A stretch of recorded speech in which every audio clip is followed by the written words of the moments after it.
Well, howdy folks. The green is growing.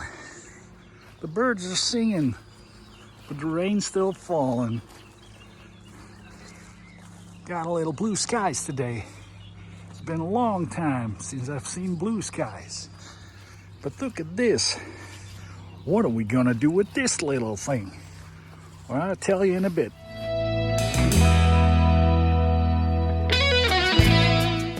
So, what happened?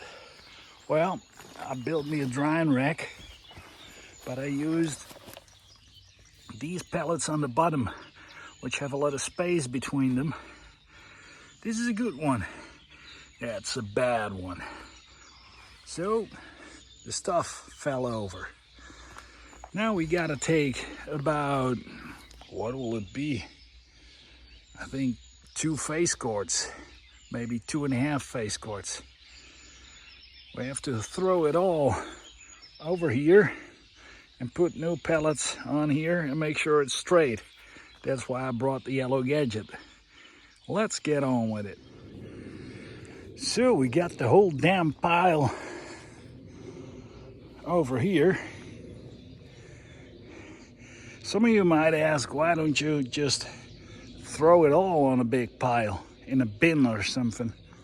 Well, I tried that last year, and this is beech, but I tried it with spruce, and as you can see, there's trees and bushes everywhere here, so there's not a lot of wind.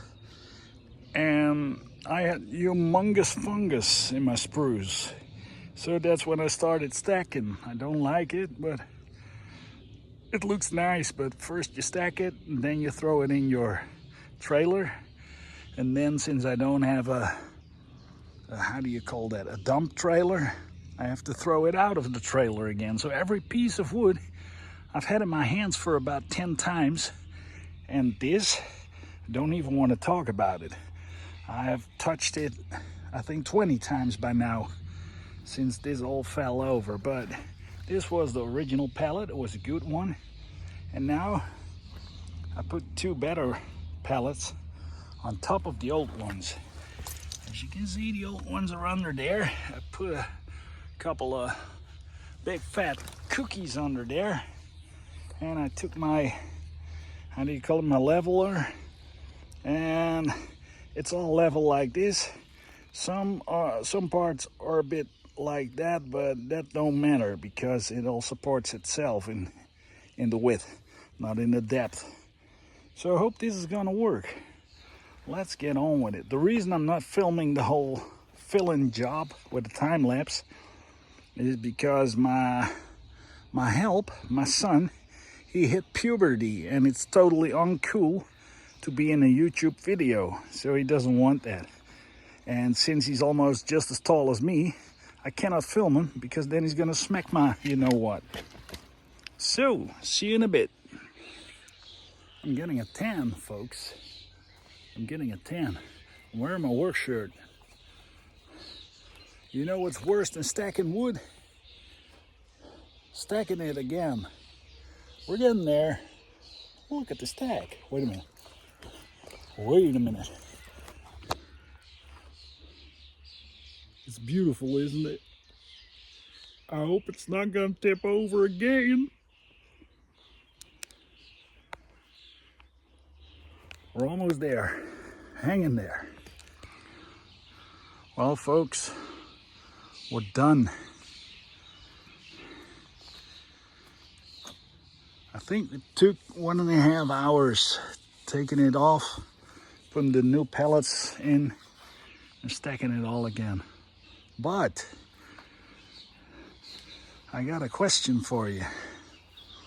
Matter of fact, Chris from In the Wood Yard, when you're watching this, since you're a real old experienced mule, a workhorse, I got a question. While we were stacking this, I had a piece of, I made lumber last year, and I had a piece of end wood. And I screwed in this one into the pellet with 2 screws. And while we were stacking, the screw broke off for the second time, and this pallet went that way. As you can see, it's crooked, and it almost all wanted to fall over again. So now I put 2 new screws in. I put a cross piece of wood with 2 screws in, and then I put 2 logs under here, and one I put a really long screw in here. But the question is, here we go, drum roll, how do you keep your wood racks from tipping over? I mean, here in the Ore Mountains, there's hardly any flat grounds. As you can see, there's all kinds of stuff under there. So there's that. And how do you make a support at the end?